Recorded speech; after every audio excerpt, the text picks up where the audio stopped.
This is the moment of your birth.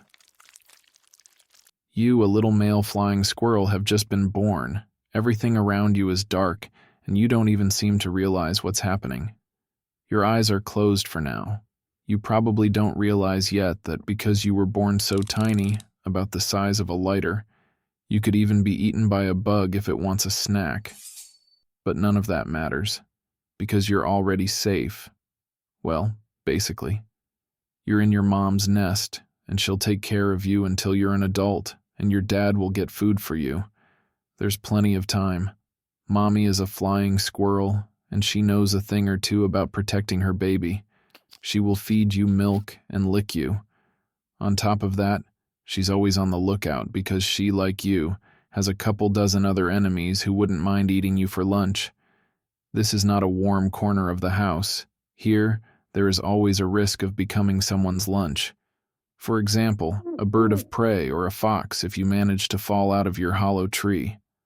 After a few days, you get fluff on your body, and after 12 to 15 days, you open your eyes for the first time. The first thing you see is your home and your parents. You live in a hollow tree about 9 meters high. Doesn't seem like a good place for children, does it? Even though you can open your membranes, or as scientists would say, patagium, you are still not ready for this harsh world. Your mother will continue to feed you milk and protect you from predators until you are 2 months old. As time passes, you begin to realize what it is like to be a flying squirrel. You are nocturnal. You can already eat nuts, berries, and small insects that your mother gives you. Like most flying squirrels, you like nuts because they are full of nutrients, and in wintertime squirrels stock up on nuts to survive the cold months, because they don't hibernate in winter. But you don't have to think about winter yet. You're not ready for such a difficult task.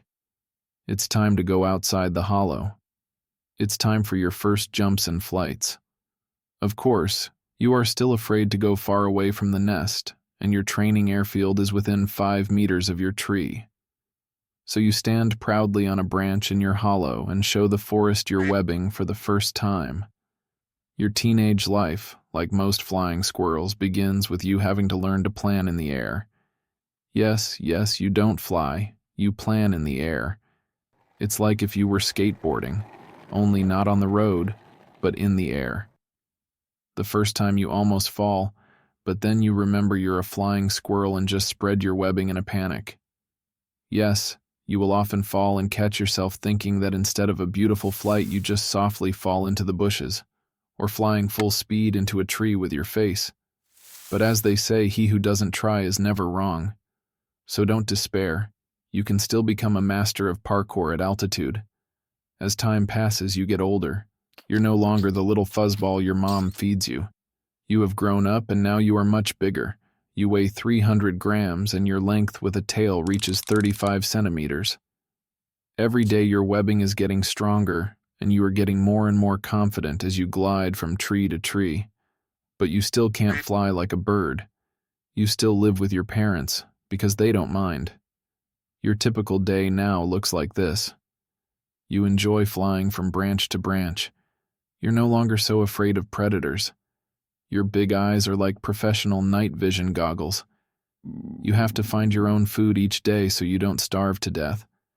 You're capable of making different sounds. You just rest during the day. You have also learned to change your direction of flight in the air, so that predators can catch you even harder.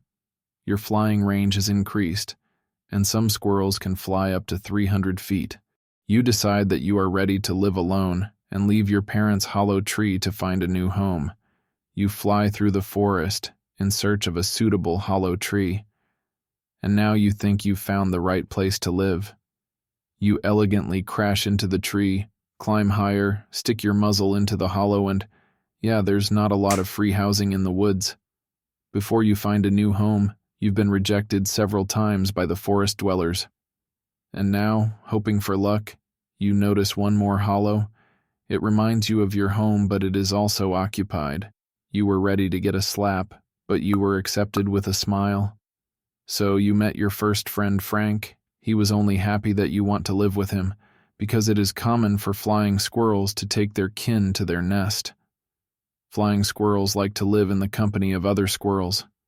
With Frank, you flew together, looking for food, making supplies for the winter, teasing predators, and just having fun.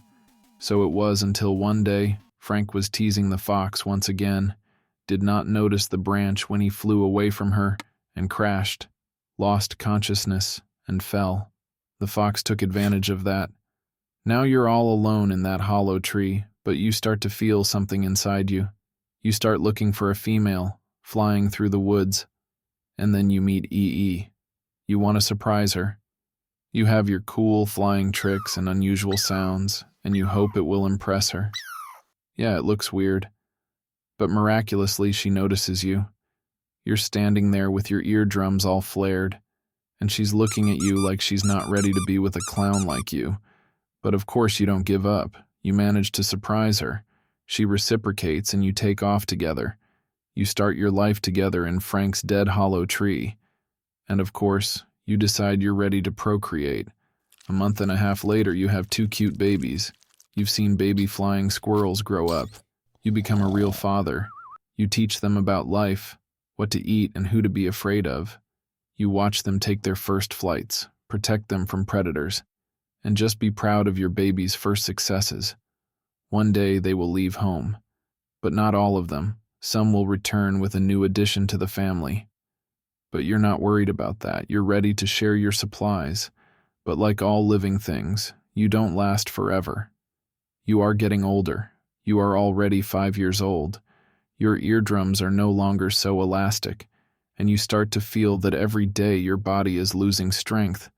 You don't jump from branch to branch as often anymore, and your last flights have become more cautious.